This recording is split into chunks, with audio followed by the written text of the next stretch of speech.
Morning business breakfast షోకి స్వాగతం. Asian markets లో కొంత సబ్జ్యూడ్ ట్రెండ్ కనిపిస్తోంది ఈ ఉదయం. సో షాంఘై లాంటి ఇండిసెస్ స్వల్ప నష్టాల్లో ట్రేడ్ అవుతున్నాయి. ఎస్ఎక్స్ నిఫ్టీ మాత్రం 7564 దగ్గర ట్రేడ్ అవుతుంది 26 పాయింట్ల లాభంతో. So last night American markets స్వల్ప నష్టాలతో ముగిశాయి. అక్కడ సాధారణంగా ఇచ్చే సెమీ యాన్యువల్ టెస్ట్ మనీలో Fed chairperson Janet Yellen Fed Reserve త్వరలోనే వడ్డీ రేట్లను అనుకున్న సమయం అంటే 2015 తొలి నెలలకు ముందే పెంచే అవకాశాలు ఉన్నాయి, ఎందుకంటే ఎకానమీ రికవర్ అవుతుంది కాబట్టి అన్న సంకేతాన్ని ఇచ్చారు. దీంతో కొంత అక్కడ నెర్వస్నెస్ కనిపించింది యూఎస్ మార్కెట్స్ లో అండ్ ఏషియన్ మార్కెట్స్ లో కూడా ప్రస్తుతం ఇదే ట్రెండ్ కనిపిస్తుంది. మన మార్కెట్ సంబంధించి మాత్రం ఓపెనింగ్ పాజిటివ్ ఉండబోతోంది. ఎస్ఎక్స్ నిఫ్టీ ట్రెండ్ బట్టి చూస్తే నేను కూడా చూసాం, చివరి గంటన్నర వ్యవధిలో కొనుగోళ్లు పుంజుకోవడం and high point of the day దగ్గర మార్కెట్స్ క్లోజ్ కావడం చూస్తాం. నిఫ్టీ తిరిగి 7500 లెవెల్ పైన కంఫర్టబుల్ గా క్లోజ్ అయింది. సో పోస్ట్ బడ్జెట్ అడ్జస్ట్మెంట్ ఇక్కడతో అయిపోయిందా, లేకపోతే ఇది కేవలం నిన్నటి లాభాలు ఒకరోజు వ్యవహారమేనా? ఈ అంశం ఇవాళ ట్రేడింగ్ లో మనకు అర్థం కాబోతోంది. సో ఇవాళ ట్రేడింగ్ కు ఈ విధంగా చూస్తే కొంత ప్రాధాన్యం ఉంది. ఇక ఆర్బీఐ నిన్న హౌసింగ్ ఇన్ఫ్రాస్ట్రక్చర్ రంగాలకు సంబంధించి కీలకమైన ప్రకటన చేసింది. అండ్ హౌసింగ్ ఇన్ఫ్రాస్ట్రక్చర్ సెక్టర్స్ కు నిధుల సరఫరా పెరిగేందుకు బ్యాంక్స్ లాంగ్ టర్మ్ బాండ్స్ విడుదల చేసేందుకు ఆర్బీఐ అనుమతించింది. లాంగ్ టర్మ్ బాండ్స్ అంటే 7 year or more duration. So 7 సంవత్సరాల కంటే ఎక్కువ వ్యవధితో ఇచ్చే బాండ్స్ ను మార్కెట్లోకి విడుదల చేసేందుకు బ్యాంక్స్ కు అనుమతి లభించింది. సో దీని ప్రకారం ఈ బాండ్స్ ద్వారా రైజ్ చేసిన సొమ్మును infrastructure and affordable housing sectors కు బ్యాంక్స్ రుణాలుగా మంజూరు చేసుకోవచ్చు. సో ఈ బాండ్స్ సంబంధించి బ్యాంక్స్ ఎటువంటి సిఎల్ఆర్ గానీ అంటే సిఆర్ఆర్ గానీ క్యాష్ రిజర్వ్ రేషియో కానీ ఎస్ఎల్ఆర్ స్టాట్యూటరీ లిక్విడిటీ రేషియో కానీ మెయింటైన్ చేయాల్సిన అవసరం ఉండదు.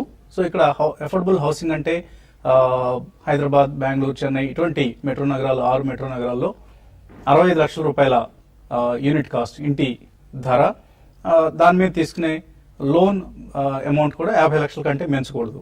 ఇది అఫోర్డబుల్ హౌసింగ్ ఇటువంటి నగరాల్లో. ఒకవేళ వైజాగ్, విజయవాడ, వరంగల్లో లేదా ఇతరత్ర నగరాల్లో కనుక మనం చూస్తే 50 లక్షల రూపాయల హౌస్ కాస్ట్, అలాగే 40 లక్షల రూపాయల లోన్ అమౌంట్ ఉండాలి అఫోర్డబుల్ హౌసింగ్ డెఫినేషన్ కిందకి రావాలంటే. సో ఇంత ముందున్న అఫోర్డబుల్ హౌసింగ్ డెఫినేషన్ ను ఇప్పుడు మార్చడం జరిగింది ఆర్బీఐ. ఇది కూడా ఒక మంచి పరిణామం హౌసింగ్ రంగానికి సంబంధించి, ఇన్ఫ్రాస్ట్రక్చర్ రంగానికి సంబంధించి.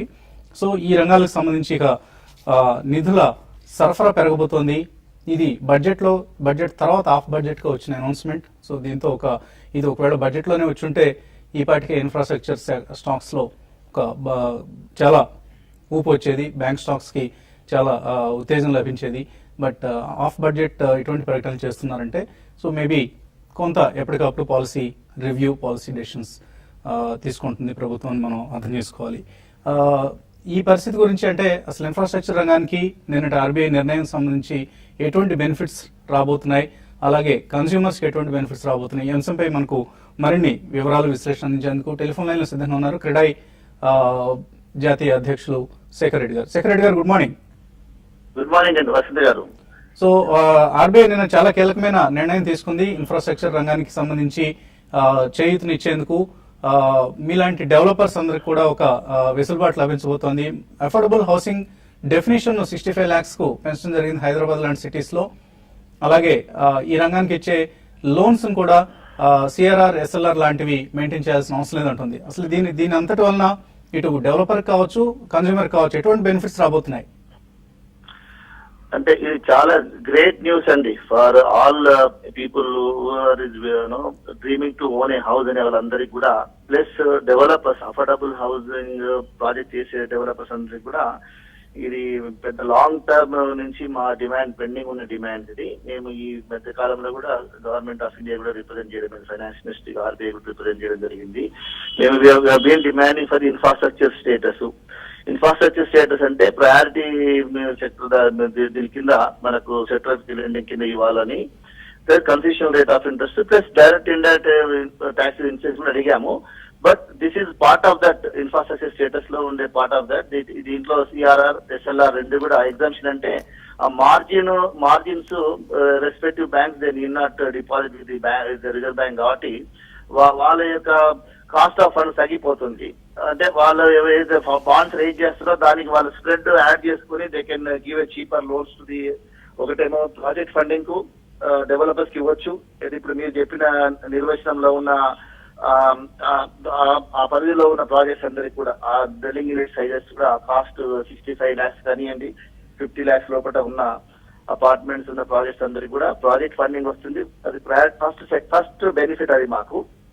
ఎందుకంటే ఇప్పటివరకు చాలా రెస్ట్రిక్షన్స్ ఉండే.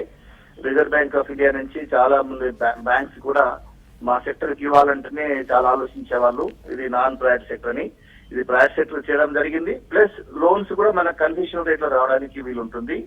ప్లస్ ఇంతకు ముందు మాకు ఓవరాల్ గా బ్యాంక్స్, కమర్షియల్ బ్యాంక్స్ ఇచ్చే లెండింగ్ అంతా చూసుకుంటే కూడా మా సెక్టర్ కు ఇది ప్రాజెక్ట్ ఫండింగ్ చూస్తే 3% ఉంది ఎక్స్పోజర్ వాళ్ళది. హోమ్ లోన్స్ 9% ఉంది. అంటే మొత్తం ఓవరాల్ గా 12% ఎక్స్పోజర్ ఉంది బ్యాంక్స్ అందరికి కూడా. బట్ వేరే చైనా, అమెరికా లాంటి కంట్రీస్ కి ఏంటంటే ఆల్మోస్ట్ 24%, 32% ఉంది. సో మేము కూడా ఈ by 2022 housing, pucca housing for all అనే ఒక గవర్నమెంట్ ఆఫ్ ఇండియా ఎజెండా ఏదో ఉందో దాన్ని ఫుల్ఫిల్ చేయాలంటే కూడా ఇది మా సెక్టర్ ఎక్స్పోజర్స్ కూడా ఆల్మోస్ట్ ఒక 3 times అన్న మల్టిప్లై చేయాలనేది మా యొక్క డిమాండ్ ఉండే. సో దీని ద్వారా అది మేము అచీవ్ చేసినట్టు అయింది ఒకటి. రెండోది మీరు చెప్పినట్టు loans up to 50 lakhs in 6 metro cities and other cities up to 40 lakhs. ఇది ఉన్న వాళ్ళకు కూడా డెఫినెట్ గా ఈ యొక్క రేట్ ఆఫ్ ఇంట్రెస్ట్ తగ్గడానికి స్కోప్ ఉంది. ఇది ఎంత అనేది మనం వేచి చూడాలి. But it will be very significant గా మనకు తగ్గడానికి ఉంటుంది.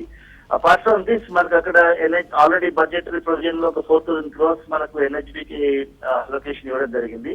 అక్కడ నుంచి కూడా కొద్దిగా ఇంట్రెస్ట్ సబ్వెన్షన్ రావడానికి స్కోప్ ఉంది. కాబట్టి ఓవరాల్ గా ఈ బడ్జెట్ ప్లస్ ఇది కూడా ఫాల్ ఆఫ్ బడ్జెటే. ఇది కూడా వాళ్ళు ఏం చెప్పారంటే ఆర్బీఐ ఇష్యూ చేసిన రిలీజ్ లో in continuation of the budget అని అన్నారు. ఫైనాన్స్ మినిస్టర్ రెఫరెన్స్ ఇచ్చారు ఇక్కడ కూడా, ఆయన బడ్జెట్ స్పీచ్ రెఫరెన్స్ ఇచ్చారు. కాబట్టి డెఫినెట్ గా ఓవరాల్ గా government of India is seriously considering all the demands for the affordable housing, and we already కొంతవరకు maximum 80% వరకు ఇచ్చారని చెప్పొచ్చు. కొంచెం టాక్సేషన్ రూపంలో కొంత రాలేదు, ఇంకా ఎక్కువ రావాల్సిన అవసరం ఉంది. మోస్ట్ ప్రాబ్లీ ఫైనాన్స్ మినిస్టర్ గారు కూడా అన్నారు ఇది మొత్తం ఇదే కాదు, మేము ఫర్దర్ కూడా ఇంకా కొంత పెండింగ్ ఉన్నాయి వాళ్ళ ఇష్యూస్ అన్ని కూడా మేము కన్సిడర్ చేస్తామన్నారు. కాబట్టి డెఫినెట్ గా దిస్ అంటే ఆఫ్టర్ ఆల్మోస్ట్ ఒక డికేడ్ తర్వాత మాకు కొన్ని పాజిటివ్ సైన్స్ మనం చూడగలుగుతున్నాం ఇప్పుడు. డెఫినెట్ గా ఈ సెక్టర్ చాలా అఫోర్డబుల్ సెగ్మెంట్ చాలా పుంజుకుంటుంది. ఓవరాల్ గా రియల్ ఎస్టేట్ మార్కెట్ కూడా పుంజుకుంటుంది. దీనివల్ల ఇట్స్ గోయింగ్ టు బి మనం very positive for the overall market in India. Thank you Shekhar Reddy గారు, మీ అభిప్రాయం తెలియజేసినందుకు. సో హౌసింగ్ ఇన్ఫ్రాస్ట్రక్చర్ రంగాలకు సంబంధించి ఒక పెద్ద బూస్టర్ మెజర్ గా మనం భావించవచ్చు. మార్కెట్స్ పరిస్థితి గురించి మాట్లాడేందుకు మనతో అనలిస్ట్ సిద్ధంగా ఉన్నారు. సో ఆర్బీఐ యూజ్ చేసిన నామ్స్ వలన కొంత బ్యాంకింగ్ ఇన్ఫ్రా ఆల్రెడీ నిన్న మనం చూసాం. లాస్ట్ ఫేజ్ లో బహుశా కొంత న్యూస్ తెలిసినట్లుగా ఉంది. ఇన్ఫాక్ట్ న్యూస్ మార్కెట్ అవర్స్ తర్వాత వచ్చినా కూడా బ్యాంక్ ఇన్ఫ్రాస్ట్రక్చర్ షేర్స్ పెరగడం చూసాం. సో ఇవాళ ఆ ఫాలో అప్ బయింగ్ ఉంటుంది అనుకుంటున్నారా? అలాగే ఓవరాల్ గా సెంటిమెంట్ లో ఇంప్రూవ్మెంట్ వస్తుంది అనుకుంటున్నారు? డెఫినెట్ గా అండి, ఎందుకంటే ఇది ఒక చాలా మేజర్ చర్య చేపట్టారని చెప్పానండి. ఎందుకంటే ఎస్ఎల్ఆర్ అండ్ సిఆర్ఆర్ కి అతీతంగా వాళ్ళు బాండ్స్ ఇష్యూ చేసి they can directly lend it to the institutional financing way, అంటే బిల్డర్స్ కి ఇవ్వచ్చు. అండ్ క్యాస్కేడింగ్ ఎఫెక్ట్ డెఫినెట్లీ మనకి కన్స్యూమర్ లెవెల్లో కూడా ఉంటుంది. అందుకని మనం వీ హీన్ completely and continuously recommending housing finance stocks. So మనకి ఇప్పుడు loan to value about 65 lakhs and 50 lakhs ఒకటి, and 55 lakhs to 40 lakhs. That's a great story going ahead. So ఇవన్నీ మనం చేసిన తర్వాత definitely we can see even the land prices moderating అండి. ఇది జరిగితే and smart cities and infrastructure development ఉంటే they will be a wide spread development in the country. So దీని మూలాన డెఫినెట్లీ హౌసింగ్ సెక్టర్ కి మంచి బూస్ట్ వస్తుంది, which will help in the growth of the economy per se. So అందుకనే మనం నిన్న afternoon కూడా చెప్పడం జరిగింది, కొద్దిగా హౌసింగ్ ఫైనాన్స్ కంపెనీస్ మీద స్ట్రెస్ చేసాం. So one should definitely by into good real estate companies as well as housing finance companies అండి.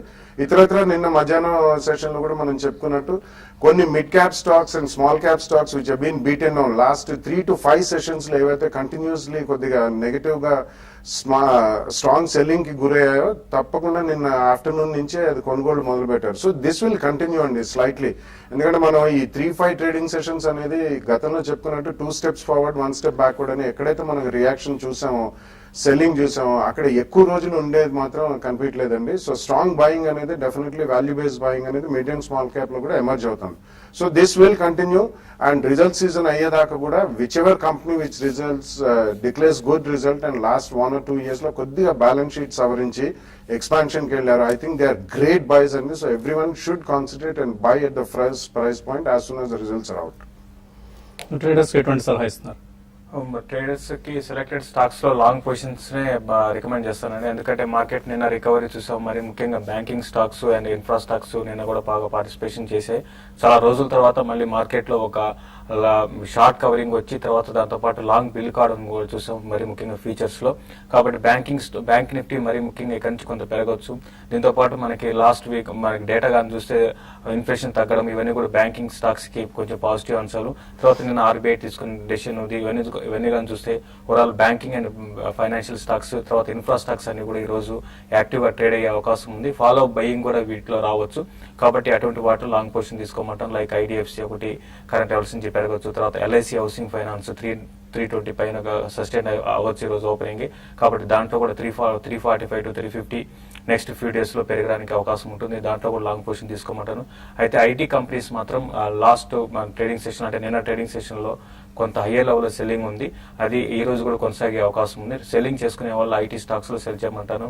ఈవెన్ ఎఫ్ఎంసీజీ కూడా కొంత ఐటీసీ తర్వాత హిందుస్థాన్ యూనిలివర్ కూడా హయ్యర్ లెవెల్ లో సెల్ చేసుకోమంటాను. బట్ ఓవరాల్ ట్రెండ్ పరంగా చెప్పాలంటే ఈ రోజు ఇంటర్డేకి మాత్రం ఐటీని పక్కన పెడితే మిగతా అన్ని స్టాక్స్ లో కూడా లాంగ్ పొజిషన్ తీసుకోవచ్చు. మరి ముఖ్యంగా రియాలిటీ స్టాక్స్ ఇన్ఫ్రా స్టాక్స్ లో బయింగ్ పొజిషన్ తీసుకోమని సజెస్ట్ చేస్తానండి. అలాగే కోటక్ బ్యాంక్ ఇవాళ తన Q1 రిజల్ట్స్ ప్రకటించబోతోంది. ఇతర కంపెనీల్లో ఏప్రిల్ జూన్ క్వార్టర్ సంబంధించిన రిజల్ట్స్ ప్రకటించబోతున్న కంపెనీలు Bajaj finance, federal bank, Lakshmi Vilas bank, CMC, south Indian bank ఇలా ఎక్కువ mid and small cap companies results callers line లో ఉన్నారు. పూర్ణచంద్రరావు హైదరాబాద్ నుంచి ఫస్ట్ కాలర్. హలో అడగండి పూర్ణచంద్రరావు. సార్ నాట్కో ఫార్మా ఉన్నాయండి మా దగ్గర స్టాక్. ఏ రేట్లో ఉన్నాయి? 800 లో ఉన్నాయండి. ప్రాఫిట్ బుక్ చేసుకుని పెడతాను. సో న్యూస్ ఆల్మోస్ట్ అయిపోయింది న్యూస్ ఫ్లో. Yeah. ఇంకా యుఎస్ లో వాళ్ళ ప్రోడక్ట్ లాంచ్ చేయడం ఒకటే మిగిలింది. అది ఒకటండి. నిన్న వచ్చింది యాక్చువల్లీ నెక్సవర్ అని, అది బేర్ అది డ్రగ్. ఇదివరకు కంపల్సరీ లైసెన్సింగ్ ఇచ్చిన డ్రగ్ అనమాట. That's a very high expensive drug అండి. సో వాళ్ళు they said they will contest in the apex court అంటే సుప్రీం కోర్టుకి వెళ్తా ఉన్నారు. But it's a positive sign for Natco అండి. సో మీకు డబ్బు ఇమీడియట్లీ అవసరం లేకపోతే మాత్రం ఐ రిక్వెస్ట్ టు కంటిన్యూ. ఎందుకంటే ఈ నెక్సవర్ మార్కెటింగ్ ఇన్ ఇతరత్ర India and other markets with compulsory licensing ఒకటి, కెపాక్సిన్ లాంచింగ్ ఒకటి, యుఎస్ లో 2 మేజర్ ఈవెంట్స్ ఉన్నాయండి. కాబట్టి and as it is it's reasonably strong company. కాబట్టి ఇమీడియట్లీ డబ్బు అవసరం లేకపోతే మాత్రం ప్రాఫిట్ బుక్ చేయాల్సిన అవసరం లేదు. I would request you to stay invested in Natco. So ఇక్కడ నుంచి ఇంకా 30-40% పెరిగే ఛాన్స్ ఉన్నాయి. ఇట్ డిపెండ్స్ ఆన్ కెపాక్సిన్ లాంచింగ్. ఒకవేళ సాలిడ్ ఇది వస్తే మాత్రం డెఫినెట్లీ 20% ప్లస్ అనేది ఇమీడియట్ స్పాట్ రావచ్చు. తర్వాత కాలర్ లైన్ ఉన్నారు చిత్తూరు నుంచి Vidyasagar. Hello hello, very good morning sir, all of you. Bala sir గారు, very good morning sir. Good morning అండి.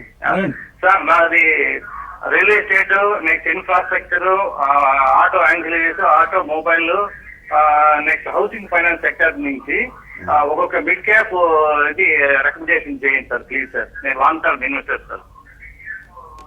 దట్స్ టఫ్ క్వశ్చన్ అండి. There are plethora of shares. అంటే మంచి షేర్స్ చాలా ఉన్నాయండి. Okay, housing finance, Canfin Homes and GSC housing finance 2 కొనొచ్చండి. And group finance అంటే మీరు ఒకవేళ లాంగ్ టర్మ్ ఎస్ఐపి ద్వారా చేస్తే all these 3 shares are good అండి. Infrastructure I would say always go with the leaders. So LNT definitely I think, Reliance infrastructure, these 2 are good companies అండి. Housing finance we have said. And auto ancillaries కి వచ్చేసరికి I think there are a plethora of shares. చాలా shares undervalued ఇప్పుడే పైకి వస్తున్నాయండి. So maybe Bharat Forge front line లో Bharat forge is showing extremely strong. Motherson Sumi and Bharat Forge, JBMA and Jai Bharat Maruti limited, ఈ 2 కూడా there are very good stocks అండి. జేబీఎంఎల్ రిజల్ట్స్ కూడా వచ్చాయి.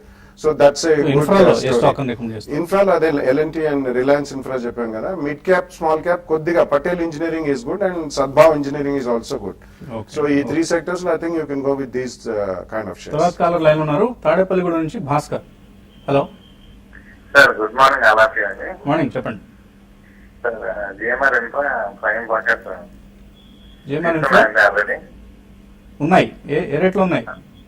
జిఎంఆర్ వచ్చి 36 లో అండి, ప్రైమ్ పాకెట్ వచ్చి 56 లో ఉన్నాయి. ఈ రేట్స్ వస్తాయి. తగ్గినాయి కదండి, యావరేజ్ చేశాను. ఓకే, ఒకటండి మీరు జిఎంఆర్ ఇన్ఫ్రాని మీరు బై చేసుకోవచ్చు అండి. ఈ రోజు కూడా స్టాక్ చాలా స్ట్రాంగ్ గా రీబౌండ్ కావడానికి అవకాశం ఉంది. నేనైతే ఆర్బీఐ తీసుకున్న డెసిషన్ ఏదైతే ఉందో, కాబట్టి మీరు కరెంట్ అవర్స్ లో మీరు కొంత స్టాక్ కూడా బై చేసుకోమని చెప్తానండి. నెక్స్ట్ స్టెప్ లో ఇన్ఫ్రా స్టాక్స్ అన్ని కూడా ఇంకా ఫర్దర్ గా పెరగడానికి అవకాశం ఉంటుంది. కాబట్టి జిఎంఆర్ ఆర్బీఐ డెసిషన్ కంటే కూడా జేఎంఆర్ ఇన్ఫ్రా సంబంధించి స్టాక్ స్పెసిఫిక్ న్యూస్ ఉంది. వాళ్ళకున్న ఢిల్లీ ఎయిర్పోర్ట్ సంబంధించిన ఎక్స్ట్రా ల్యాండ్ ఏదైతే ఉందో దాన్ని అమ్మబోతున్నారు. ఎకరం 100 కోట్ల రూపాయల వాల్యూ ఉన్న ల్యాండ్ అది. ఆల్మోస్ట్ 230 ఏకర్స్ ల్యాండ్ ను అమ్మితే ఆల్మోస్ట్ వాళ్ళకి 23,000 crores వస్తాయి ఒకవేళ ఇదంతా రిలీజ్ అయితే. సో 40,000 crores డెట్ బర్డెన్ తో సతమతం అవుతున్న కంపెనీ. సో 50% డెట్ రిడక్షన్ అయితే definitely it's a good sign. కాకపోతే ఇదంతా టైం పడుతుంది, కనీసం ఒక 1 year ప్రాసెస్ ఇది. మోర్ దాన్ 9 years టైం పడుతుంది. ప్లస్ షార్ట్ టర్మ్ లో మేబీ ఆర్బీఐ న్యూస్ లాంటివి ఈ స్టాక్ మీద కూడా పనిచేసే అవకాశం ఉంది. తర్వాత మెయిల్స్ వచ్చేమనుకో రామకృష్ణ గరిమెళ్ళ అడుగుతున్నారు. Trident and Crompton Greaves short term కోసం ఎలా ఉంటాయి రెండు? ట్రైడెంట్ అంటే ఒక ఇన్వెస్ట్మెంట్ స్టాక్ అంటే ఇది కంప్లీట్ గా అంటే షార్ట్ టర్మ్ ట్రెండ్ అనేది పరంగా చెప్పాలంటే కొంచెం అప్ ట్రెండ్ లో ఉంటుంది. కాబట్టి మీరు హోల్డ్ చేసుకోండి. లాస్ట్ క్వార్టర్ రిజల్ట్ చాలా స్ట్రాంగ్ అనౌన్స్ చేశారు, మీరు హోల్డ్ చేసుకోమని చెప్తాను. ఇంకోటండి క్రాంప్టన్ గ్రేవ్స్ కూడా నేను చాలా ఫాల్ తర్వాత క్రాంప్టన్ గ్రేవ్స్ కూడా నేను ఒక మేజర్ అప్ ట్రెండ్ వచ్చిందండి. మీరు హోల్డ్ చేయండి. ఇది కూడా షార్ట్ టర్మ్ అరౌండ్ 200 to 205 దాకా రావచ్చు అండి. కార్తీక్ అడుగుతున్నారు DCW, GHCL, GNFC ఇవన్నీ షార్ట్ టర్మ్ కోసం ఎలా ఉంటాయి? షార్ట్ టర్మ్ స్టాక్స్ ఏనా అసలు ఇవి? షార్ట్ టర్మ్ స్టాక్స్ అంటే ఆల్మోస్ట్ అన్ని డబుల్ అండి. GHCL అండ్ DCW రెండు కూడా caustic soda and soda ash వీటిలో ఉన్నారు. Aditya Birla chemicals is better bet అండి. బట్ ఈ స్టాక్స్ కూడా షార్ట్ టర్మ్ అంటే you can buy most of the even commodity chemical stocks doing well. కాబట్టి కొనండి, ఒకటేసారి కాకుండా 2 price points లో కొనండి. Over the next 6 months to 12 months I think you should make decent money. Ramana Sharma అడుగుతున్నారు Aban Offshore 6 months to 1 year prospects ఎలా ఉన్నాయి? Position ఉందా ఇంకా 803 లో? ఇప్పుడు మీరు 803 లో తీసుకున్నారు కాబట్టి మీరు హోల్డ్ చేయండి. బట్ ఇంతకు ముందులాగా అంటే కంటిన్యూ అప్ ట్రెండ్ అయితే ఉండకపోవచ్చు. 6 to 8 months కోసం అయితే కొంచెం రేంజ్ బోర్డ్ లో ఉండే అవకాశం ఉంది. మళ్ళీ ఈసారి న్యూ హైస్ కి వచ్చినప్పుడు ఒకసారి దీంట్లో ప్రాఫిట్ బుక్ చేసుకోమని చెప్తానండి. అలాగే శేషగిరిరావు అడుగుతున్నారు ఆస్ట్రా మైక్రోవేవ్ 135 లో కొన్నారు, ఈ రేట్ వస్తుందా? నిన్న పెరిగింది, ఆల్మోస్ట్ 6 rupees పెరగడం చూసాం. సో మళ్ళీ ఆయన 135 వచ్చే ఛాన్స్ ఉన్నాయి. బేసికలీ రీసెంట్ టైమ్స్ లో అది బాగా పెరిగిందండి. ఆల్మోస్ట్ 2 bagger అయింది ఇన్ ద లాస్ట్ 1 year చూసుకుంటే, because of FDI in defence allow చేస్తారు. సో స్పెక్యులేటివ్ యాంగిల్ చాలా ఉందండి. కరెంట్లీ హోల్డ్ చేయండి. It's reasonably decent stock. L&T వాళ్ళ స్టేక్ కూడా ఉంది. So any management event that comes out in terms of news అక్కడ spurt వచ్చినప్పుడు I think you can come out of the stock. Venkat Gudipudi speciality restaurants 145 లో hold చేస్తున్నారు, ఇంకా add చేసుకోవచ్చా 1 year కోసం? ఇది లాంగ్ టర్మ్ కోసం అయితే స్పెషాలిటీ రెస్టారెంట్ మీరు యాడ్ చేసుకోవచ్చు అండి. అయితే ఇన్కమ్ అనేది ఇంతకు ముందు ఉన్నట్టుగా కొంత స్లోగా అయింది. బట్ ఓవరాల్ ట్రెండ్ పరంగా చెప్పాలంటే మీరు కొంత డిప్ లో వచ్చినప్పుడు లాంగ్ టర్మ్ కోసం మీరు యాడ్ చేసుకోవచ్చు అండి. KS మూర్తి టెక్ మహీంద్రా తీసుకోవచ్చు ఈ రేట్ లో? Definitely one can buy అండి. ఎందుకంటే Tech Mahindra is shaping up to be one of the finest and strongest companies in information technology, top 5 లోకి వెళ్ళారు. So definitely you can buy at the current price. Wipro ఉన్నాయి 548 లో hold చేస్తున్నారు. Shivakumar 6 months to 1 year కోసం ఎలా ఉంటుంది ఇది? ఇప్పుడు ఇమీడియట్ ట్రెండ్ పరంగా చెప్పండి కొంచెం సైడ్ వేస్ లో ఉండే అవకాశం ఉంది. ఇంకా రిజల్ట్ అనౌన్స్ చేయలేదు. మీరు 6 to 8 months కోసం అయితే హోల్డ్ చేయండి. మళ్ళీ న్యూ హైస్ రావడానికి అవకాశం ఉందండి. So among the front line IT stocks కొద్దిగా డార్క్ హార్స్ లాంటి స్టాక్ ఇది. డెఫినెట్ గా సమ్ టైమ్ ఎప్పుడో స్పర్ట్ వస్తుంది, ఎప్పుడన్నా ఊహించడం మాత్రం కష్టం మనకి. హరిణి అడుగుతున్నారు మ్యూచువల్ ఫండ్స్ లో 5,000 rupees per month ఇన్వెస్ట్ చేద్దాం అనుకుంటున్నారు వాళ్ళ అబ్బాయి కోసం. 1 year అబ్బాయి ఏజ్, ఎలా ఇన్వెస్ట్ చేయాలి మ్యూచువల్ ఫండ్స్ లో? డిమాట్ కంపల్సరీయా? అవసరం లేదండి. You can directly contact one of the mutual fund agents or మీ బ్యాంకర్ ని సంప్రదించినా కానీ మీకు ఆన్లైన్ కూడా చేసుకోవచ్చు. సో సిస్టమాటిక్ ఇన్వెస్ట్మెంట్ ప్లాన్ ప్రకారం మీరు equity based mutual funds just 1 year old child అంటున్నారు కాబట్టి it's a very decent idea అండి. టిల్ ఈ బికమ్స్ అట్లీస్ట్ 21 years old దాకా మీరు కంటిన్యూ చేయండి. Go with 5-star rated funds, HDFC Top 200, Birla Sun Life Frontline Equity, ICICI Prudential Blue Chip Fund and probably Franklin Templeton blue chip fund. ఈ 4 3 to 5, 2 to 3 కూడా సరిపోతుంది. మీరు continuously disrupt చేయకుండా go on investing systematic investing plan, you will get excellent results. So ఇది ఇవాల్టి business breakfast show. మరి కొద్దిసేపట్లో 9 గంటల వార్తలను సుమిత్ర అందిస్తారు.